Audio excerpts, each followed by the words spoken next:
de Châtel. Et nous allons reprendre avec la catégorie poids lourd, moins de 120 kilos. Le premier à monter dans la cage, Nabine Sen.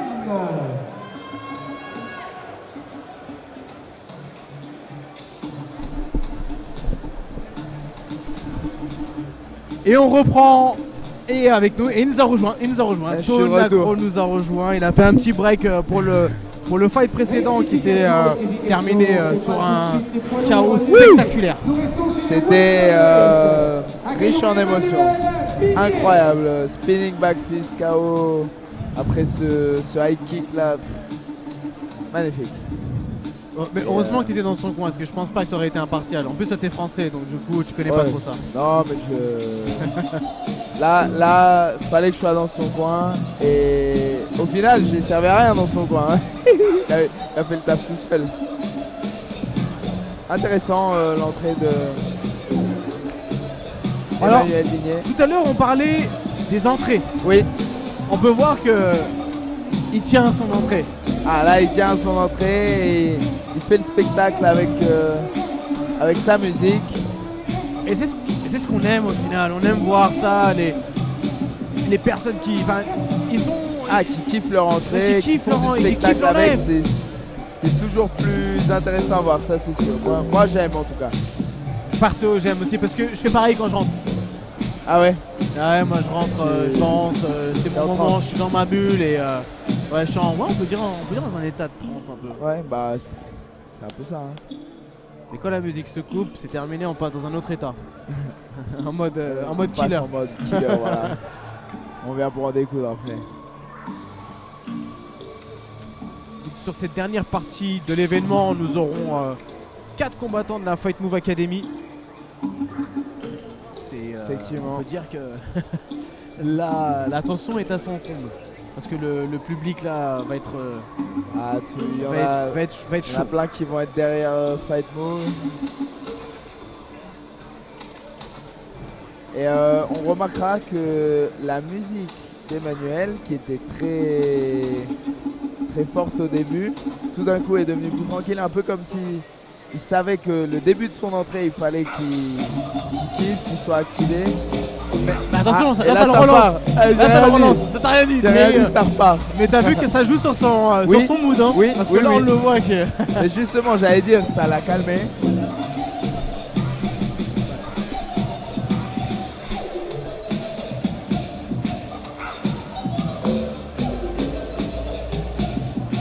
Il a eu un petit moment de calme pour qu'on lui mette la vaseline et après il sera actif.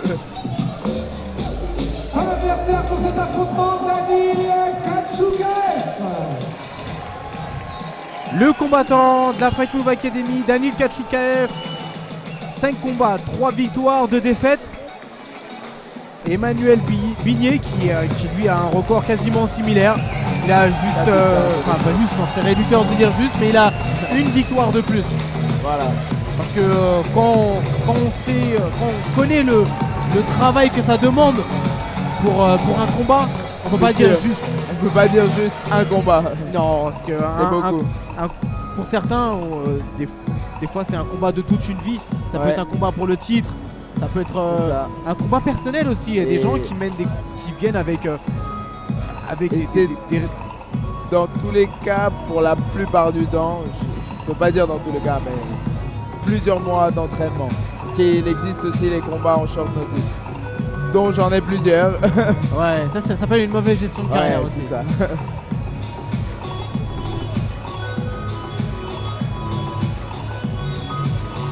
Combat qui s'effectuera en moins de 77 kg, moins de 77 pour nos amis suisses. Oui, moins de 77, on dit ici s'il te plaît, Pete. Pardon, je m'adapte.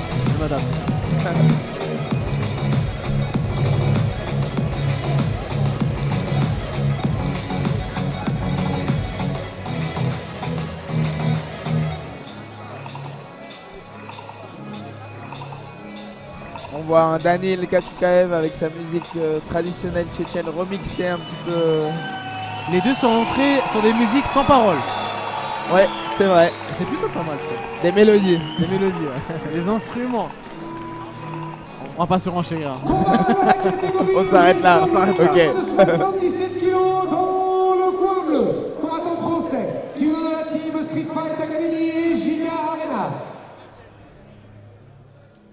Âgé de 38 ans, mesurant 1m79. Il a 7 combats, 4 victoires, 1 par KO, 1 par soumission et 2 à la décision pour 3 défaites. Emmanuel Sapiens Miguel.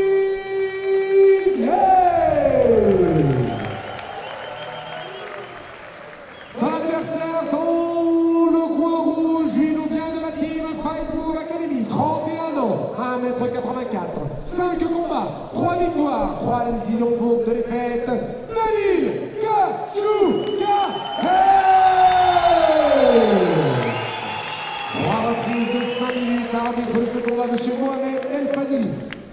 Alors on a Emmanuel Bignet qui est suisse mais qui vient d'une team française et c'est pour ça qu'il y a eu une petite erreur de la part de Sébastien Lowe qui l'a annoncé comme un combattant français, mais il est suisse. Emmanuel Bignet est suisse. J'ai vu Pythagore Bordeaux. Oui, c'est écrit Pythagore Bordeaux, mais je crois pas. Je crois qu'il s'entraîne avec Ben Nora à Street Fight Academy. Kachoukaev qui est tout de suite acculé contre la cage. On voit que la stratégie d'Emmanuel Bignet est de pas forcément échanger debout contre Danil. Un petit jeu de béquille là sur les genoux. Attaque de single leg. Alors, faire attention dans ces phases dès le départ parce que ça peut être très énergivore et on peut se retrouver à courir derrière son cardio dès le début. Et puis derrière, quand on doit repasser sur la partie striking et se sentir avec les bras lourds.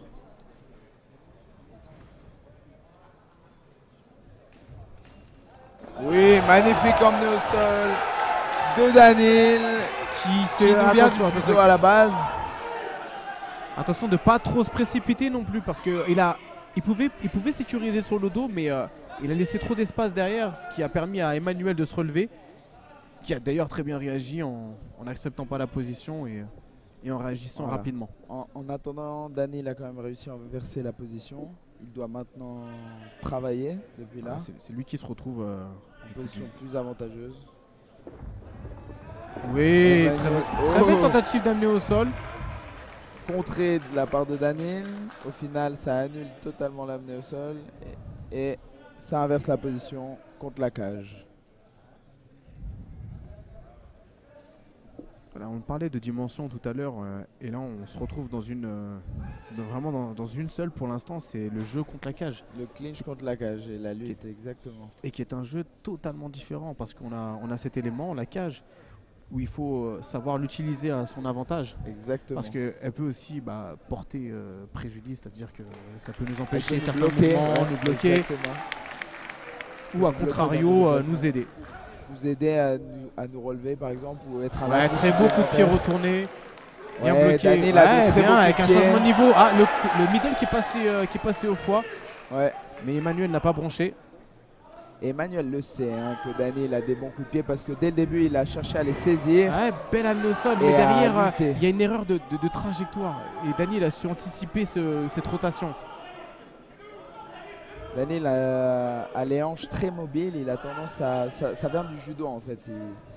Il switch très vite ses hanches, même en l'air, et ce qui fait qu'il arrive à reprendre des positions des fois quand il se fait un peu comme un chat, c'est-à-dire il retombe vite sur ses pattes. Sur ses pattes, c'est ça. Et ça c'est pas tout le monde qui a ces aptitudes, ces facultés à se retrouver dans l'espace en fait. On voit en attendant Emmanuel qui se tient sa stratégie, toujours de coller, il colle contre la cage, il cherche, ça c'est une tentative de Ushimata. Et même pas parce qu'il avait le bras à l'intérieur. Il fait son travail de sape aussi dans les jambes avec les genoux. Et là ce que fait bien Danil, c'est le contrôle sur ce poignet qui empêche Emmanuel de joindre ses deux mains. Et de pouvoir justement travailler sur le single, travailler sur des grips. Ou un body lock solide. Voilà, pour l'instant on est vraiment sur une stratégie où on veut contrôler, le cage control en fait, c'est ça, c'est l'appellation en anglais, le cage control. Maintenant, Daniel a tendance des fois à être un peu passif dans cette position. Il faut qu'il décide maintenant à sortir de là et retrouver en fait l'aire de jeu dans laquelle il est plus à l'aise, notamment face à cet adversaire. On a vu que les coups de pied passent bien, donc voilà. Là, l'arbitre sépare. Il reste 45 secondes dans ce premier round. Crochet du bras avant qui touche. Même configuration. Emmanuel on se retrouve clinch dans la même.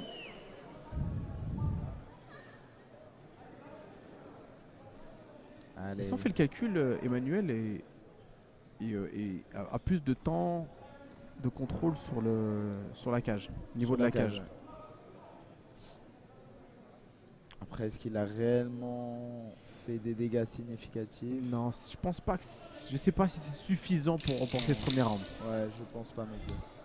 Parce que les takedowns quand même comptent un peu plus aux yeux des juges. Ouais, et puis là, c'est un peu comme s'il faisait de l'anti-jeu pour éviter le Fin de la première combat. reprise. Pour éviter de prendre des dégâts, il bloque son adversaire, il cherche à l'épuiser, ça peut être stratégique. Mais c'est une stratégie qui portera ses fruits peut-être au long terme, mais qui lui permet pas forcément de remporter ce premier round, à mon avis.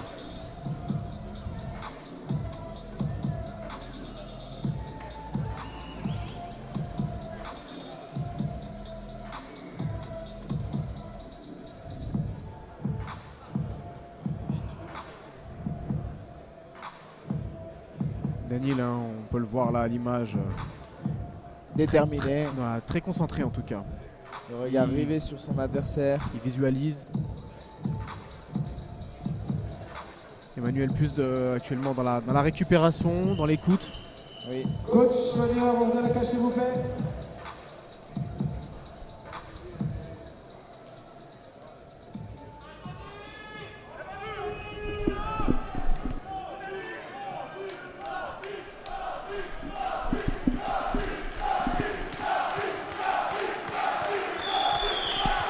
Il n'est pas Ça oublié repart. que Daniel est chez lui là. Actuellement, Daniel est chez lui. Et qui arrive très agressif.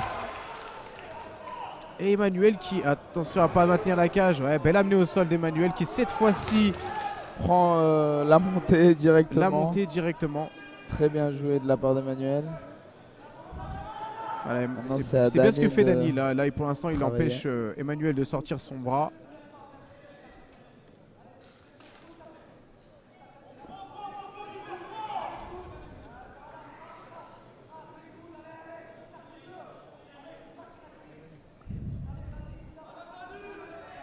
Voilà, la tête à Daniel est plutôt bien protégée, on va dire ça comme Ouais. ça. Il est difficile à Emmanuel d'avoir une amplitude et pouvoir créer des dégâts à partir Voilà, et de d'avoir ces des frappes positions. réellement significatives. Ouais, c'est très bien ce que fait le contrôle sur le poignet. Pour essayer de... Attention juste de à le pas tordre. pas se cramer parce que ses hanches sont en dessous. Ouais, là, c'est Donc, un du rapport coup, de force. c'est un rapport de force et il tire à bout de bras. C'est un rapport de force qui, effectivement, risque de Ah, les il y a fatiguer le les coup deux. de coude, faire attention au coup de coude. Hein. Coup de coude qui passait, le coup de coude gauche. Là, il utilise la cage pour Pour le presser. attention à pas donner le dos, Les deux crochets sont rentrés à l'intérieur. Daniel Voilà, qui attention au coude. commence à désespérer un peu. Qui doit essayer de récupérer une demi-garde, mais qui... Mais il se décide protège bien, pas. il se protège, bien. Attention à pas taper derrière la tête, on le Voilà, rappelle, mais- hein, c'est interdit. Il priorise la protection. Ah, attention des Emmanuel coudes. qui glisse avec ce facteur sueur, mais qui contrôle hein, encore derrière, hein, qui suit, qui garde un crochet. Et Daniel qui manque un peu de solution là sur ces positions là. Qui arrive tout simplement pas à se sortir de cette position désavantageuse. Ça évolue, mais il a toujours la sangsue Emmanuel Bignet dans son dos. Ouais, Emmanuel qui vraiment qui est en mode sangsue là, c'est-à-dire qu'il ne laisse pas d'espace à Daniel, Ah pas non, d'espace il- pour se il met relever. une bonne pression, il prend le dos. Il a un crochet, il n'arrive pas à se le Son deuxième. coin qui Ah, lui demande de prendre le dos. Mais Daniel est assez compact. Il continue à travailler sur ce grip. Voilà, il grappille gentiment. Hein. Daniil grappille gentiment, il remonte gentiment. Daniil, là, sa défense commence à payer, j'ai l'impression. Et voilà, Daniil qui risque de renverser. Très bien, super. renversement. Super, inversion de la position. Et là, il va falloir faire la différence. 3 minutes se sont déjà écoulées dans ce deuxième round. Et on a besoin, enfin, il a besoin en tout cas d'être plus actif, maintenant de passer la garde ou mettre des frappes. Mettre des frappes pour créer des dégâts. Ouais, ou créer des ouvertures pour aller chercher transitionner sur une position plus avantageuse. Oui, mais pourquoi? Pour finir le combat, non? Ouais, c'est le but de chaque combattant, je pense. Voilà, on veut une soumission, on veut un finish. Bah, je pense que s'il y a rien, voilà. Voilà. Il m'a pas laissé terminer ma phrase. C'est-à-dire, s'il n'y a rien, l'arbitre va relever. C'est exactement ce qu'il a fait. Mais de toute façon, et depuis le début, tu as raison. À chaque fois que tu dis quelque chose. Je pense que j'ai joué à la loterie, loterie suisse ce soir. Si tu gagnes, on fait 50-50. Allez. Escroc. Allez, Daniil Kikad. On voit qu'Emmanuel est vraiment moins à l'aise sur cette partie pied-point. Mais Daniil se laisse avoir dans le jeu. Encore, ouais, il retombe encore dans ce jeu du cage control. Plutôt que de maintenir la distance avec son pied-point. Ouais, et au final, Bignier, il continue à marquer des points. C'est ça. Il montre de la dominance. Bien qu'il fasse pas beaucoup de dégâts, il montre de la dominance, il contrôle le combat. Le front sous ce menton qui empêche à Daniil de. Et il est bien placé. Ouais, il est bien placé.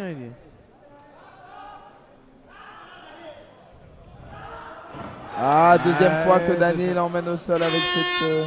Mais elle sera pas comptabilisée. Hein, il a pas réussi à. Non, là, c'est une tentative. Ça comptera comme une tentative de takedown. Mais pas suffisant. Je pense pas que ce round soit pour Daniil, en tout cas.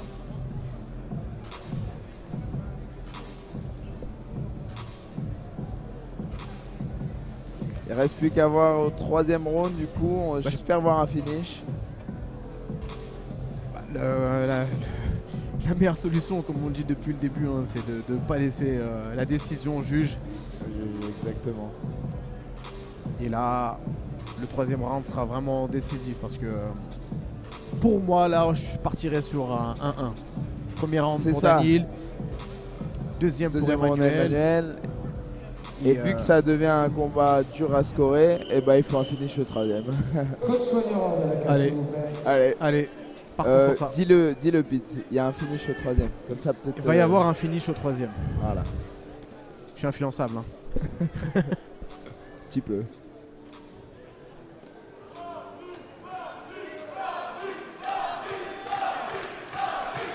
Allez, revenons dans ce combat. Troisième et dernière reprise.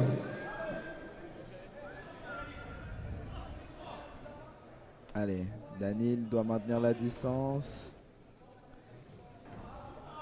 Daniil qui reprend la même stratégie que dans le deuxième round. C'est-à-dire que offensif, le contre la cage. Mais Emmanuel veut jouer contre la cage. C'est ça. Donc moi je serais Daniil, je garderais le centre de l'octogone. Ouais. Moins de pression. Et travailler à distance parce que là il se rapproche de lui alors qu'il pourrait frapper plus à distance. Comme il le fait maintenant. Et là Emmanuel qui de nouveau Emmanuel qui aime ce travail de clinch, de travail contre la cage et on se retrouve encore une fois dans la même configuration. Qui avantage Emmanuel et pas Daniil. Parce que Daniil ne montre pas réellement d'opposition, c'est-à-dire qu'il accepte un peu. Dans cette position, il n'est pas offensif, il fait pas de dégâts, alors que quand il strike, il est en train de faire des dégâts concrètement. Il devrait jouer sur ses qualités. C'est ça. Et Emmanuel, ce qu'il fait pour l'instant, c'est très très bien. C'est-à-dire qu'il sait qu'il est bon dans ce jeu-là. Et il c'est essuie lui le qui plan. décide au final où le combat est en train de se mener. Ça s'appelle l'intelligence de C'est combat ça, hein, au final. Fight IQ.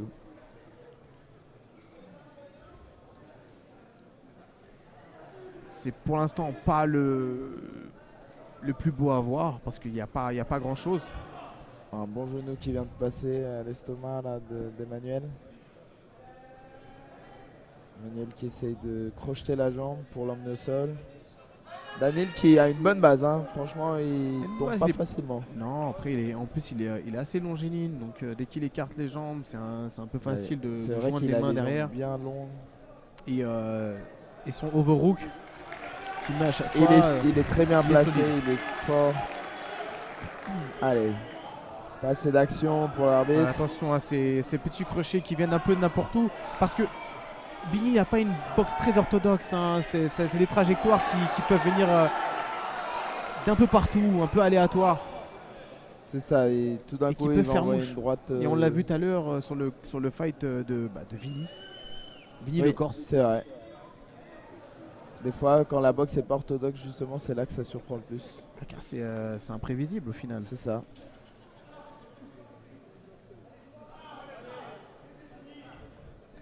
Alors, on a dépassé la moitié de ce troisième round. Il reste 2 minutes. Combat qui reste pour l'instant très équilibré à mon goût.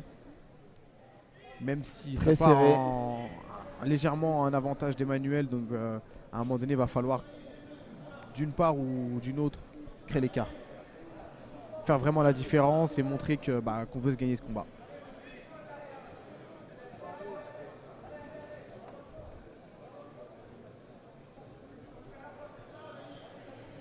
Quelques échanges de genoux là contre la cage.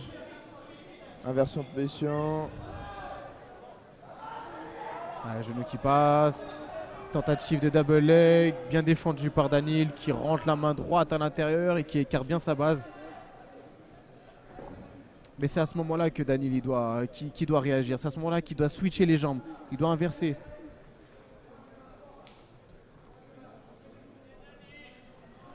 Et il reste 1 minute. Il reste 1 minute 10.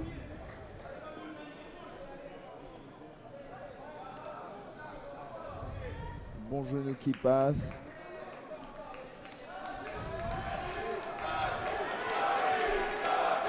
Allez, Daniel qui cherche à inverser la motion. Le public qui l'encourage. Il se réveille à 1 minute de la fin. Et c'est maintenant qu'il faut tout donner. Hein. D'une part et d'autre, c'est maintenant qu'il faut tout donner. Qui lui dit, allez Daniel, sors de là. Fais-nous un beau combat. Ouais, l'arbitre, c'est ce que j'allais dire. J'allais dire que l'arbitre, il m'a encore battu. Non mais Pete, t'as toujours raison. Allez, 30 secondes, c'est maintenant qu'il faut envoyer. C'est maintenant qu'il faut vraiment tout donner. Allez, faut chercher le KO là. Non, faut chercher le KO, faut pas ramener au sol. C'est pas à ce moment-là qu'il faut ramener au sol. À moins qu'il lui prenne le dos et qu'il les prenne. Mais il faut vraiment aller chercher la soumission, l'étranglement. Allez, 10 secondes. Mais c'est une bonne défense d'Emmanuel. Emmanuel qui défend bien, qui ne tombe pas. Et qui inverse. Très belle défense d'Emmanuel.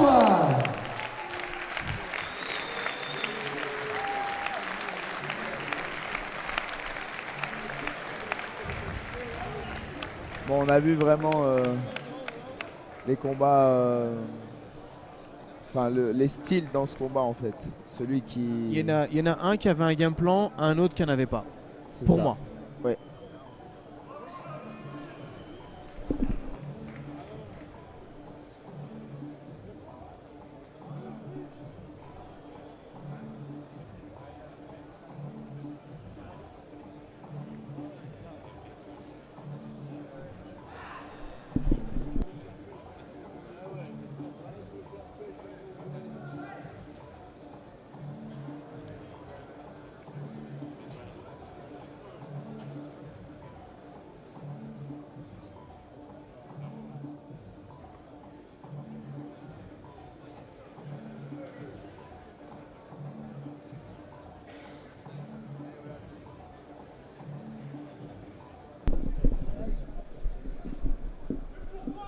Est déclaré vainqueur par décision unanime.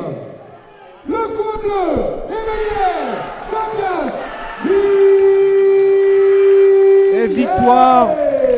maîtrisée. Victoire maîtrisée d'Emmanuel Bigné. Voilà.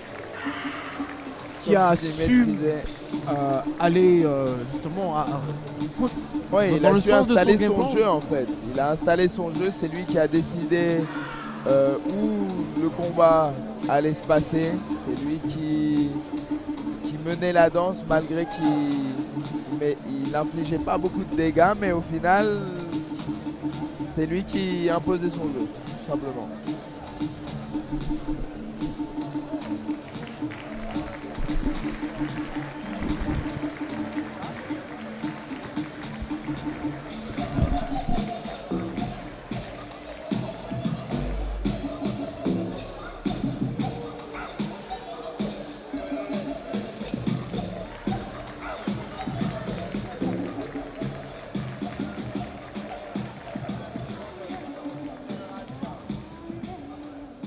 Dixième combat de la soirée et cette fois-ci ce sont bien